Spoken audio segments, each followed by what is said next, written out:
How's it going, internets? I hope you're having a wonderful night. It is time to get into some animation, to talk about the creative process, to talk about imagination, inspiration, and all the wonderful things that go along with content creation.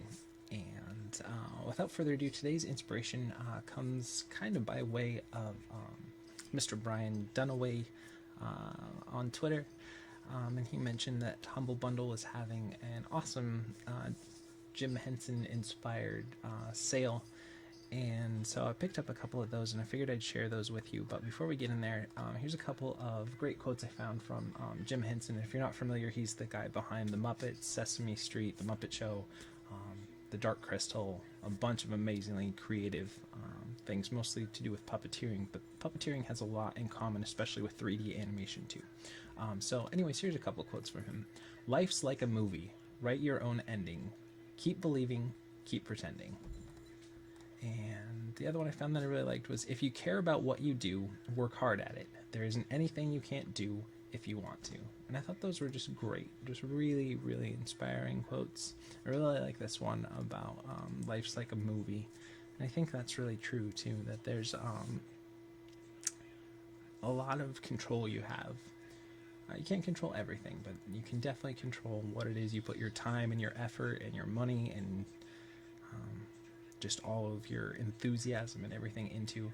And I really think that's kind of, if you can focus that and get that down, that's where you're going to see a lot of results from. So definitely find it is what you're passionate about and enthusiastic about, and put your efforts into those. And then just for kind of a visual inspiration today, I haven't looked through this yet, so I thought it'd be kind of fun to share that with you. This is Fraggle Rock Volume 1. Again, it's from the Humble Bundle sale, which might be over by the time this video goes out. I will leave a link in the information below, but it might have expired by then. If so, it had a bunch of great Dark Crystal books and everything too, so maybe we'll look at those in the future too. But this is just one of the Fraggle Rock ones, and there's really great coloring. Again, I believe these are just inspired by Jim Henson with the rights and everything. I don't think these are actually done by him. Let's see here. Yeah, it doesn't look like... there's a bunch of great Jim Henson drawings too that someday I'll make a note that we should get through. But this has got some great posing here, really great use of color. Let's see if we can find... here's some of the puppets though, those are really cool. I really like how he really sticks with the keep it simple kind of vibe with his characters. That there's not a whole lot of definition to everything, but there's really bright colors and really good color schemes to it. They're simple, they're easy to read, and they just have a lot of character with them, and I think that's great. And I used to watch this show when I was a kid, Fraggle Rock. It's great. Yeah, we got some pretty nice layout there, great coloring. I really like this use of this line works here is really nice as well. It's a nice posing. But anyways, without further ado, let's get into some animation per se. I will throw a link to all of this stuff in the information below if you want to check out more of it. This is the Fat Stomper rig from Long Winter Studios. It's a free rig.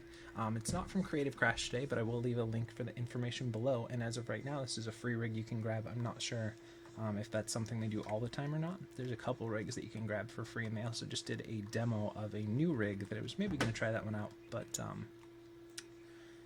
I read a couple things that said it might not be the full rig, so I figured I'd grab one of their free ones, and let's go ahead and mess around with this. If you're new to the series, what we usually do is give ourselves about an hour to 2 hours. It depends on the rig, it depends on the day, depends on the video, and depends on if we come into any troubles or if there's extra creative stuff we want to put in, the length of it. But we just get in here. I've never used this rig before, so it's kind of cool to get in there and just see what kind of happy trees, if you're not familiar with that, that's a Bob Ross expression where sometimes you misstroke in painting, he would do, and he'd say, well, you just put a tree over it. See what kind of stuff we come into contact with in our animation, see if there's any sort of happy trees we have to get over or work around. And I think it's a really unique style of video that wasn't available when I was first learning to animate. And we're always learning, I'm always growing in animation as well, but there really wasn't too many kind of over the shoulder from start to finish. And again, most of these finish I would probably, if if this was a production shot, spend another couple hours polishing up and everything too. But to get the bulk of the idea working very quickly. But anyways, I'm rambling, so let's get into today's shot. So I thought for this one we'd kind of do more of like a lungy kind of walk, since there's not too much personality we can do just in the rig itself, since it's fairly straightforward with what it is. Let's go ahead and there we go. Let's go ahead. Now, Long Winter Studios has put out some really great rigs. I've never gotten a chance to use any before, so I think this will be a nice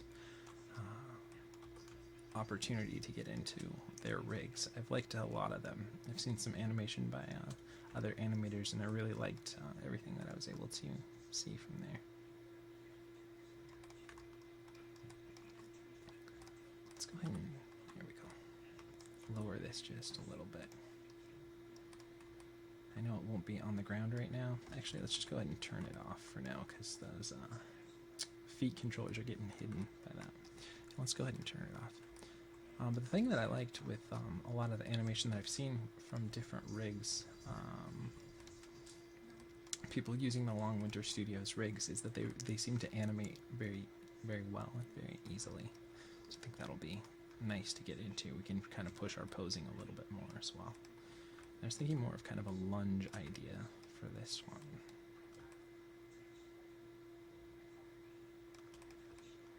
Okay. So before we get too far, let's go ahead and save our scene here real quick. And we are using Maya 2014 for today's work. There'll be information, links at that. I just saw that they are releasing Maya 2016 sometime in July. I think they have a date out for it, but I don't remember. It seemed like it was the beginning of July, if I remember correctly. So definitely check that out and get yourself on board to try out the new version. Let's go ahead and just save that. And let's go ahead and grab everything. We'll go ahead and set a key on 1. And let's give us 48 frames with which to work with. 48, not 15. There we go. And let's just lay the foundation for our walks. Let's go 12 frames forward. Punch that up. Move that forward.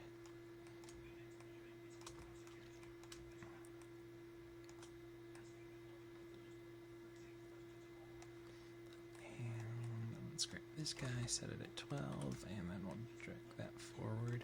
And if you guys didn't see, I did do a Maya Basics video, which, if I remember to, I will link it in the comments below. Otherwise, just check out the channel. It should be like the second video if it's out right now. And that goes through and kind of does a real breakdown of most everything that I get into for the controllers and how to use them. And some of the real basics, and I'll probably keep continuing with that series as well as time permits, because I think these videos, even though they're not super advanced, do tackle some topics that if you're brand new to animation, I might not get into as much detail on every single one about how to use it and why to use it and everything. So I think that is going to be a good reference for anyone interested in this who's really starting out. And again, I do try to do these so that they are fairly beginner, because I know there wasn't too much that I found when I was first learning that really was available for 3D animation tutorials without having to pay for a school to teach you or pay for online tutorials or any of that kind of stuff. So I wanted to try and do something that was pretty much a free basic version that people could start out and start learning without having to pay for a school. Because even though I love schools, and I attended Animation Mentor, which is a great, phenomenal school, it really is. But I did feel when I first started that I was a little handicapped compared to some of the other students that I was going to school with, because when I first went there, I think I had animated maybe 1 to 5 besides just like let's see, what's that called? Post-it note animation, little tiny flip books. I've maybe done maybe 5 fully animated sketches or finished drawings or anything like that. And the people I was going to school with were all, honestly, most of the people that at least I hung out with, and I tried to associate myself with some awesome animators when I was going to school, but a lot of them were actually like people who were already working in studios and just wanted to really, polish up their already skills and move to that next level within their studio. And it was really challenging to try and keep up with them, and that really helped me learn a lot and learn fast and push myself and everything. But I would have loved, before I went to school, if I had if there had been a lot of some pretty in-depth, or at least like intermediate, kind of beginner intermediate tutorials for using Maya and for basic animation stuff that were available, that were fairly in-depth and kind of over the shoulder, so you could really get an idea of everything that was going on. So I hope that you guys are enjoying this series, is basically what I'm getting at, and I hope that you're finding it useful. If you do, remember to share it with your friends, give me some thumbs up on the video, subscribe to the channel, and let me know in the comments if there's things that you think I could improve on, if you'd like me to get more in-depth with everything, or if I'm going too fast or any of that. What we're doing right now is we're laying the foundation. We got a couple of the steps. We're doing this on 12s. I think 12s is what, for me, is fairly easy to wrap your head around a version for a walk. I think most of the Richard Williams stuff usually recommends going on 13s, but I think 12s work pretty well for doing stuff quickly and kind of having a little bit of a formula to approach a walk to. For myself, at least, it seems to work pretty well.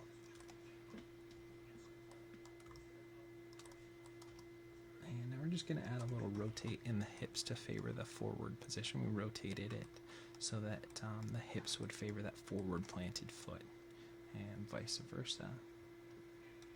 Let's see.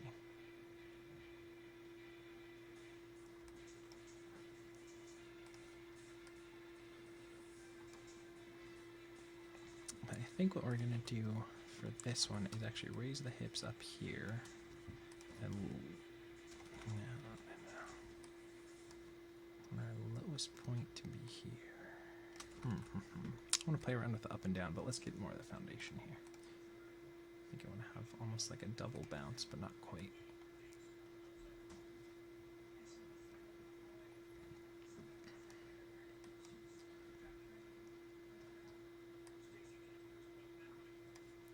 Let's go ahead and add a little bit of drag in those toes. Let's see, toe swivel, is that what we want? No. Maybe it's the toe raise. Yeah, there we go. Let's go ahead and drag that toe back a little bit on the passing position. And the passing position is when like one foot is going past the next. And it doesn't have to necessarily be exactly right past it. And then let's go ahead and put that foot on the ground. And again, we do have that ground. We just hit it because the controllers are not, usually they're a little bit higher so you can view them even when having a ground plane, but on this rig they're not, so it's going to help us a little bit. And let's go ahead and add some toe into this side as well. And again, we're just going to drag the toe back there, raise it up, and set it down 2 frames later. And you could do quicker, you could do a 1 frame set, but that would feel a little bit heavier, and I don't necessarily want that toe to feel too heavy.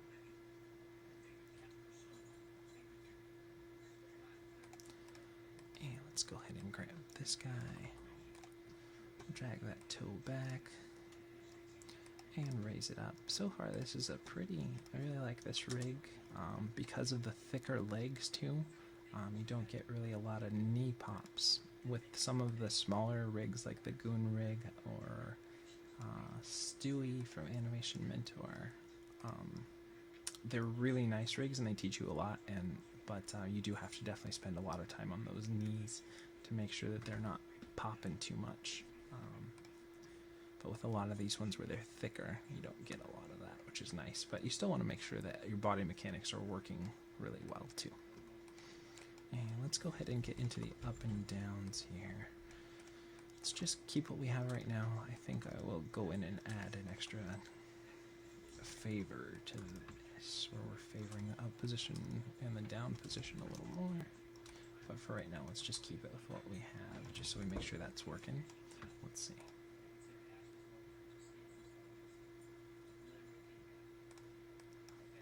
It does kind of feel like Translate Z could be back a little bit. Let's see.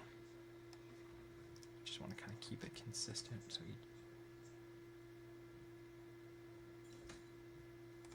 now let's check our feet plants here.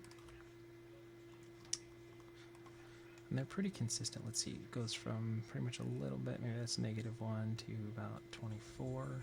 And so that should be right about 50. I could probably push that foot up a little bit more. We just want to try and keep those pretty consistent, maybe a little bit less. Now let's check the translation on this foot, and this is the Translate Z, so that's how much it's going to move in space from left to right. And let's see. This one feels like it could be a little bit further forward. We just kind of want to match up the distance traveled between the two. And then that means we'll probably have to readjust the hips back to kind of that initial position. I thought there might be a little bit of distance. So what we're kind of doing, and then if you hit the comma and period keys on your keyboard, if you have kind of the default UI set up, you can just tab through your key frames on there. We just kind of want to make sure that the spacing between the feet is pretty similar between the steps.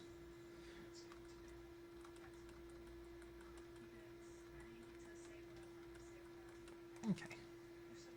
Now that we've got that going, let's just save our file, Control S, and let's add a little sway into the hips here. So we're going to favor this planted foot down there, and favor that one over here, and this one over there, and that one over there, and then back again. Just zero out that Translate X, and we'll go into our graph editor here under Translate X, and let's kind of make sure those are a little more uniform. Again, you don't really want to. I know when I was first learning to animate, and maybe you're experiencing this stuff too, or it's something that you did when you were first in common, but when I would watch tutorials or watch other people animate, I would be really concerned with like the values necessarily that were in here. Like if the Translate Z was at 41.307, I would literally like try and mimic that. And I think the monkey see, monkey do aspect is important in animation, but at least for the way I animate. And maybe you have a better method or a different method as well, which share it in the comments below. It's more about the feel, and it's more about looking at it and making sure it's working rather than getting exact values in each of the different attributes. So be aware of that, especially if you're just learning. Don't be too concerned with, you know, oh, he rotated it in rotate Z for 11.27 was his value, so let me punch in 11.27. No, you don't have to worry about that. Just kind of get the feel of it and try to mimic that rather than worry about the specific values in there.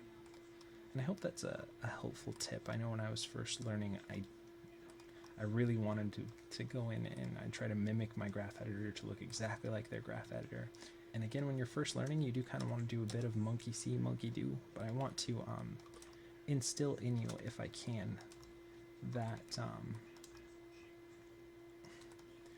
good animation from my experience isn't really worried too much about specific values or making the graph editor look exactly this way or exactly that way. It's really more about the feel of it, and you want to, if you got the feel right and you've got the timing right, then you do want to do some cleanup in your graph editor. And a lot of times I do animate a little bit more in the graph editor as well, at least a lot more than I used to. But if that's working, then it really doesn't, it's not too particular if, let's see, like this Translate or Rotate Z is valued at 8.533 and this one is 8.556. Now, I mean, if I really wanted to mimic that key and everything, I could go in there, but I know, at least for myself personally, if you want stuff to feel more realistic, don't have it exactly mimic everything else. Because if you're a human, when you're walking, you're not going to walk exactly equal side to side. Your one step isn't going to exactly mimic your other one, but there's going to be a feel of similarity to that, to a person's walk. So you just want to try and capture that as well. Let's go ahead and save off what we have here. And what we did there with the rotate Z is we just leaned the hips so they would favor that planted foot as well. Maybe let's add a little bit of rotate X as well.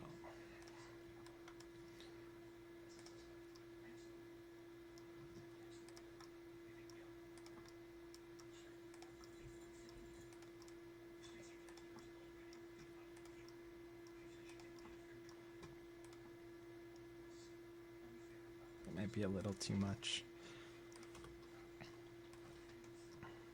And actually, let's go the other way with it, because I want to put a little bit in there, but I don't really like the feel of how that worked out right now. So let's try doing the opposite of what we had. Let's go ahead and watch that now.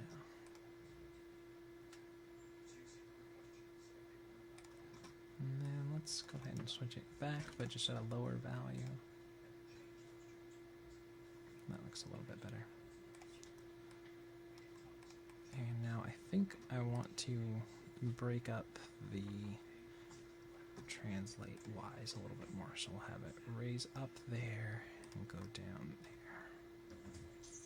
there. Raise up there and go down there. You gotta be careful though, I think we're gonna break that, so it's gonna be something we have to worry about in a little bit. And then let's go into our graph editor. And like I said, the graph editor is important, so don't get me wrong and think that you don't touch the graph editor or you don't mess with the attributes here. You definitely do.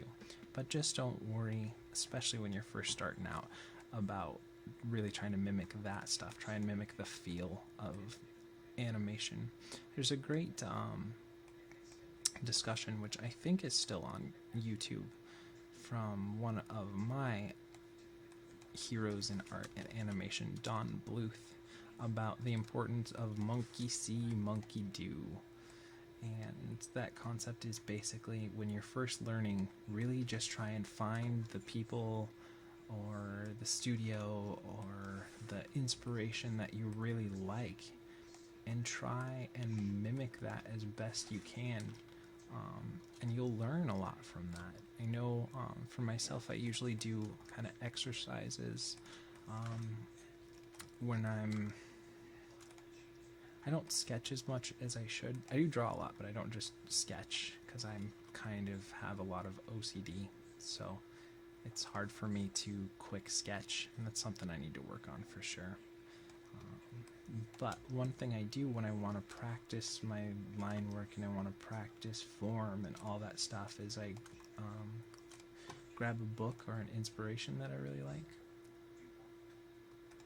and then I just go over and I just redraw on top of that. Now, probably a lot of book nerds will say, oh my gosh, you're drawing in a book, but I really think that's a great way to learn and to push yourself and to try and grab other people's, not grab other people's style, because I think you should try and get your own style. But I think these days,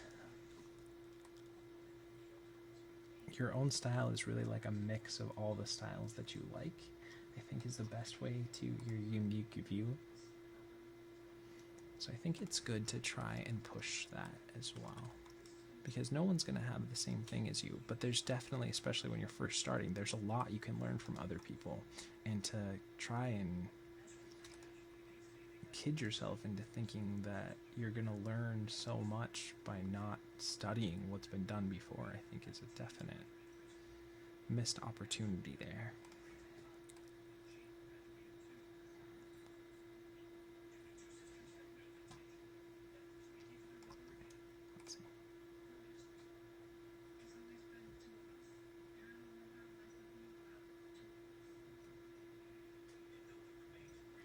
might be a little too much up and down, but I like the feel of that better.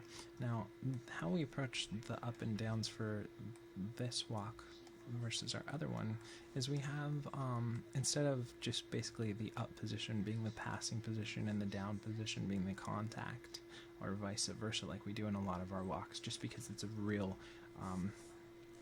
kind of quick and easy way to sell a bit of weight, is we mixed it up and we did a down position in between the contact and the passing, and an up in between the passing and the contact. So that adds a little bit of up and down in different spots than you're probably used to if you watch a lot of my videos. Usually I break it down so that the up and downs are usually fairly consistent with the passing and the contact positions, just because I feel like that's a good way to quickly get weight in. I think I'm just gonna make it so that that's not so much. And then the other thing that I want to do is I think I want to take, let's go ahead and save what we have here real quick. The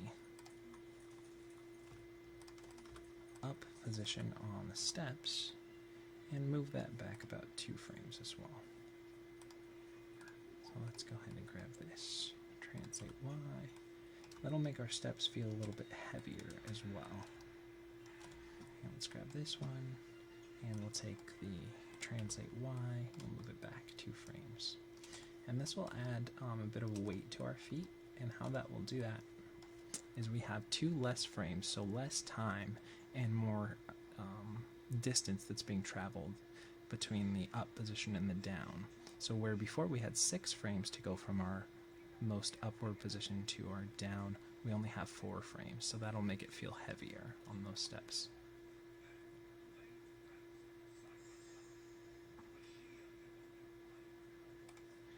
And then another thing that we can do to add weight to those steps is take the translate Y. First of all, I want to kind of even those out a little bit more. And we'll go ahead and increase that a little bit more, and that'll increase the space that it has to travel in that amount of time.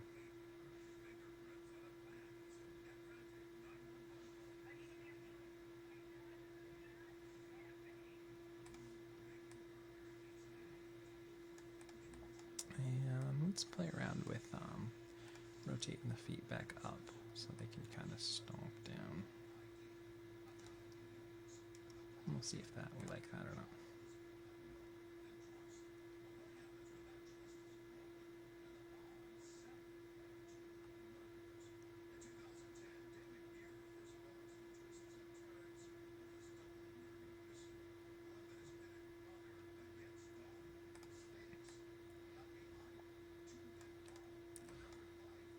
And then let's go ahead and do a little bit of what would it be on here? Heel raise, just a little bit. We want to zero that out back again, just so we get a little bit on. So it's going to pull up.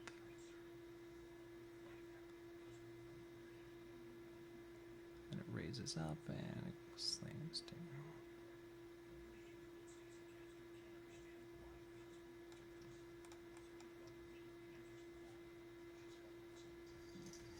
Maybe we could do a little more toe raise here too.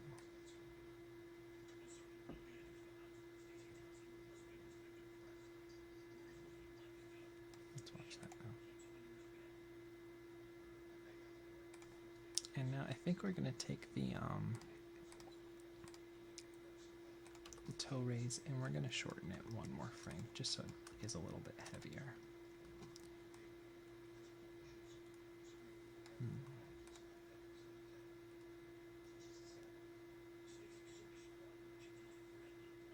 So by changing up our timing a little bit, changing up our spacing a little bit, we're able to add some definite weight to those steps as well.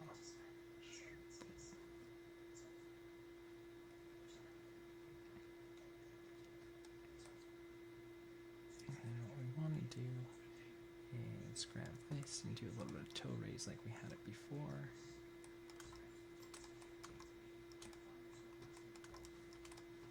And let's go ahead and do do a little bit, we'll set our key here, and then give us 3 frames to get a little bit of heel raise in there. And we want to definitely zero that out again. Okay, let's go ahead and watch that now.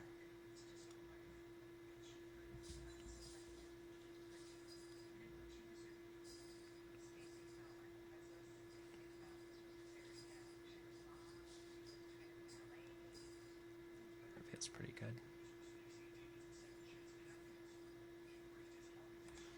And let's go ahead and grab this other foot and let's implement all that stuff that we put built into there into this foot as well.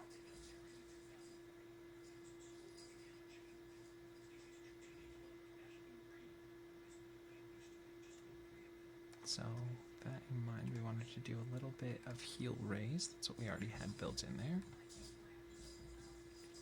We want to zero it out again, and then we want to rotate the foot up a little bit and do a little bit of toe raise here as well,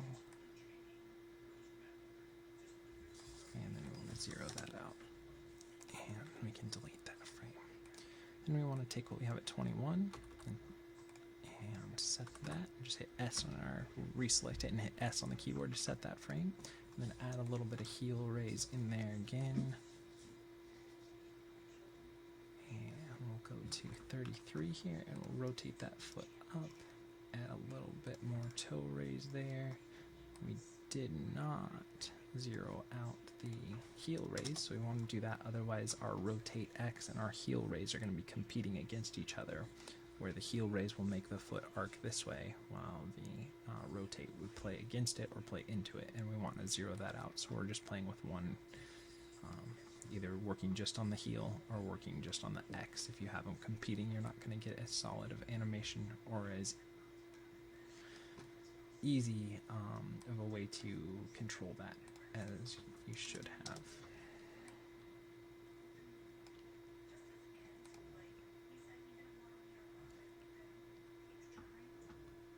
So you can see that that feels heavier now than we had it before. Okay, now let's go ahead and we'll take a look at this foot compared to the other one, because I like this front foot a little bit more. So I kind of want to mimic that foot a little bit more, so let's get our rotate X here. And let's get our rotate X on the other side.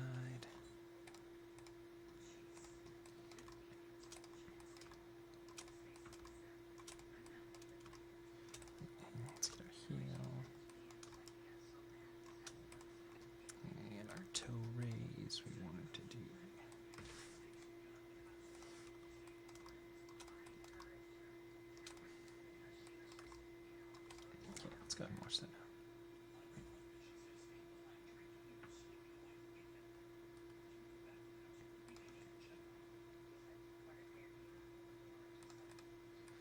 Okay, let's go ahead and grab both of those and let's compare the translate Y's to make sure those are working pretty well. And I'll rotate X's, make sure they're a little more uniform. Okay, it's going to be, I want to kind of find a mid.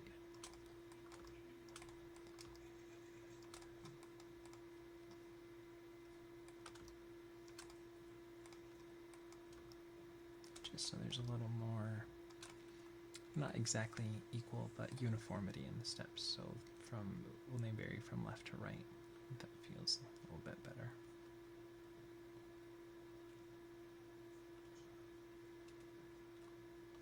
Let's look at it from this side. We got different weight there. Those upper thigh, I guess we'll call them, are definitely funny in this rig, that's for sure.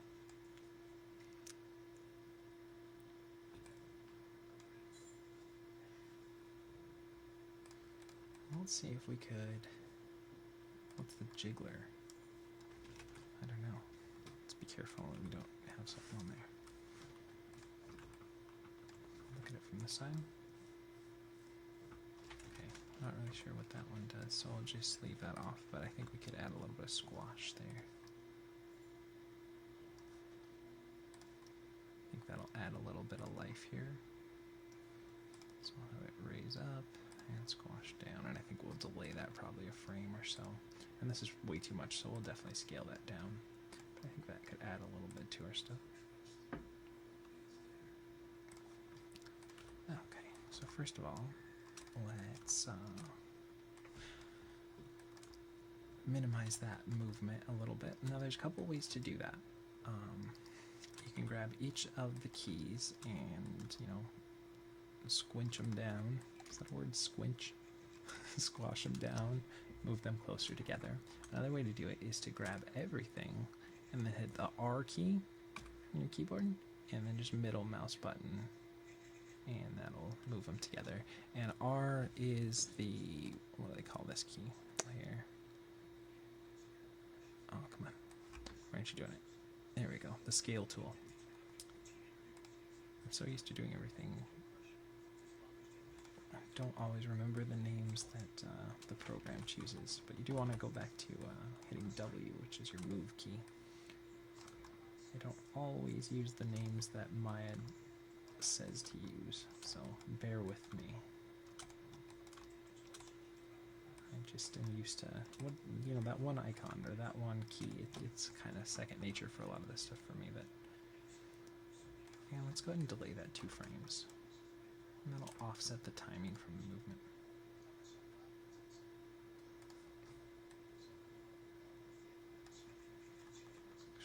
Let's do it so that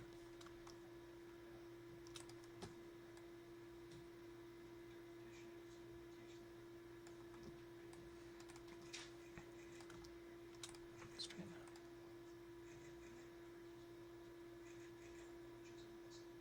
Maybe a little bit less. Little more squash and not as much stretch.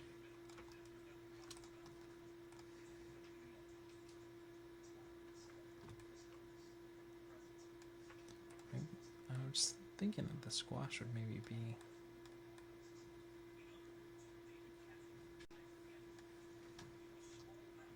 maybe we'll just do it in scale, because I'd almost like to do that instead. Oh, that's gonna be too much. And that does the whole thing, doesn't it?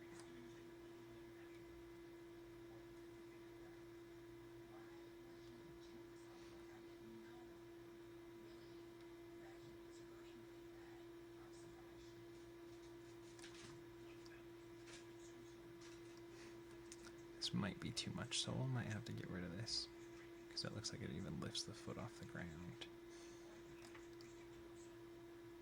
But we'll see. Play around and see if we can get that to work.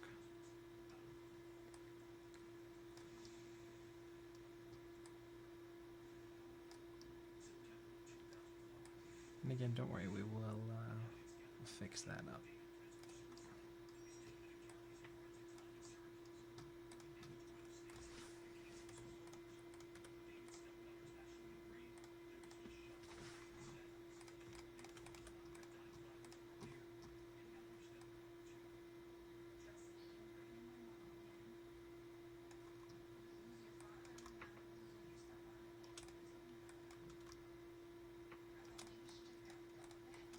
So I'll get that back in.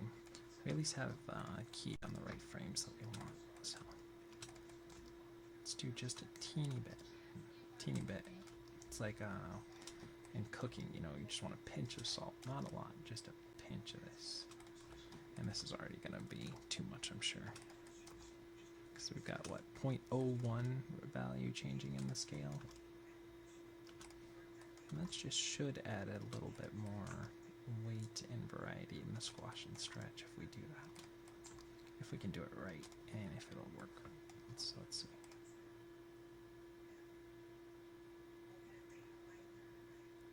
Because we still want it to kind of occupy the same amount of space.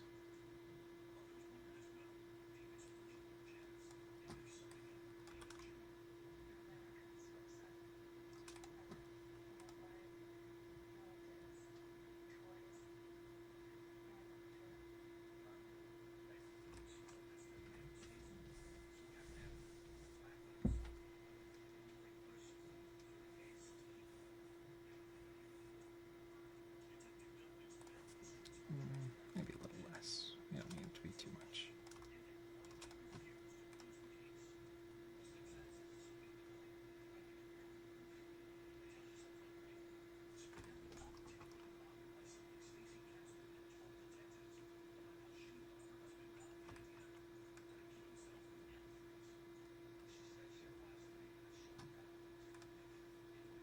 Would like to know what the Jiggler Controller does, though.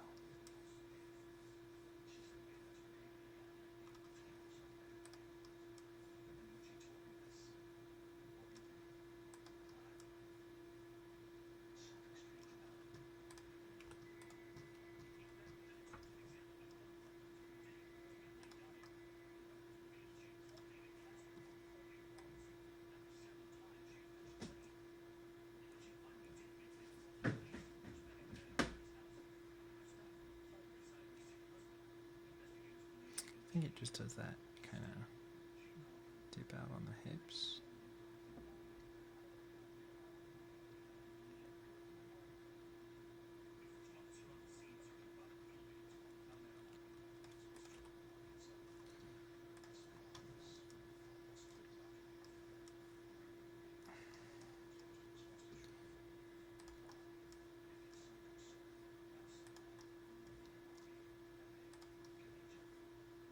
Just trying to see what other controllers we can use to add a little more life to this, because again, all we have is just the legs and the torso, so see if we can't get...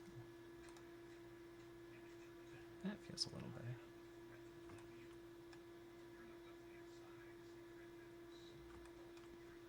Don't be afraid to mess around with any rig you have, and you know, like the scale, probably you're not really supposed to use the scale. It's supposed to be just the squash and jiggler, but I feel like by adding a little bit into the scale, it gave us a little more of that squash and stretch that we were looking for. So don't be afraid to use the controllers you're given and try thinking outside of the box and using them a different way than maybe they were intended for. Let's see if there's... I'm not going to really worry about the thighs. Those knees are working okay. There's a leg thickness, though. Maybe we could play with leg thickness.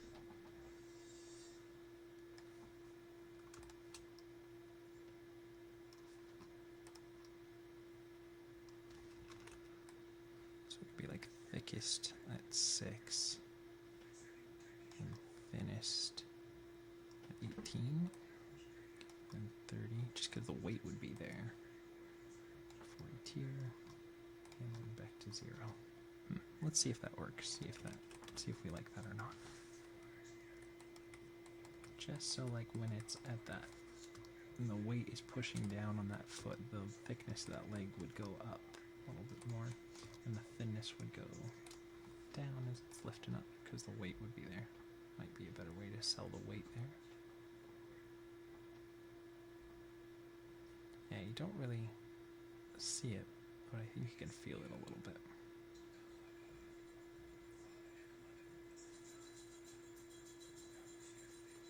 Let's kind of do it on the other side here too.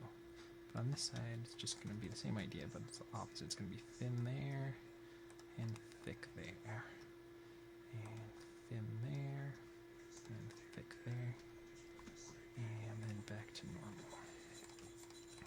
And then we do want to make sure that we kind of match up how much of that we used per leg. So we'll grab both feet here. Let's save our file again, Control S, continue, and let's go into the thick and thinness in the graph editor, and the thick and thinness, and just make sure that we kind of got those a little bit uniform. Yeah, they feel pretty good. Yeah, we did a good job of making those pretty equivalent from side to side.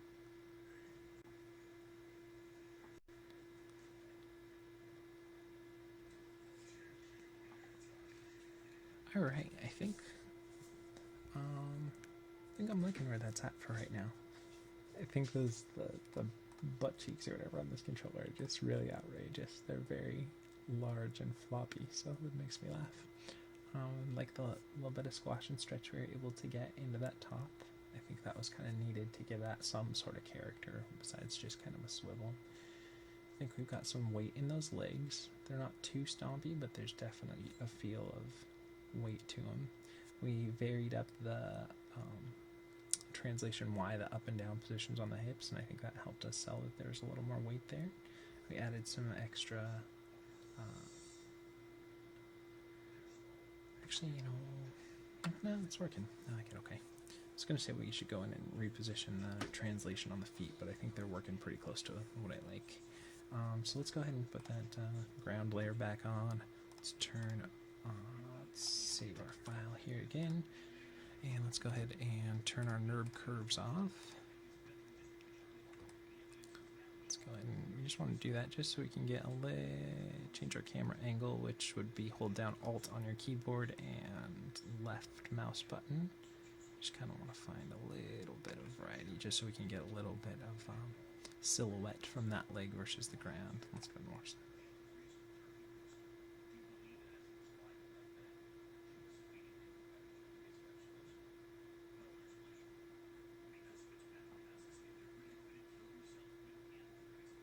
Yeah, I think that's working pretty well. So again, let's just go ahead and play blast this, and we call it the Fat Stomper Walk. And again, not really my naming convention, it's the Fat Stomper Rig from the Long Winter Studios. Again, a link will be in the information below, and we'll just name that, and then we'll play blast it so we can see how it's going. Because I'm getting a little bit of frame delay just because I'm recording while doing this, so hopefully that'll be a little bit more. It's alright, still getting a little bit of a delay, but I will upload this video and that'll play at speed. So, and we got that working. Let's go ahead and render our current frame here. And maybe we can zoom in a little bit. This might be a little too far out. Let's see. Just want to make sure that we got all room enough to get him from point A to point B. Or her, could be a her. So let's replay blast it. Just right click on the time slider and hit play blast. It'll say, do I want to go replace the previous version that we did? And just hit OK.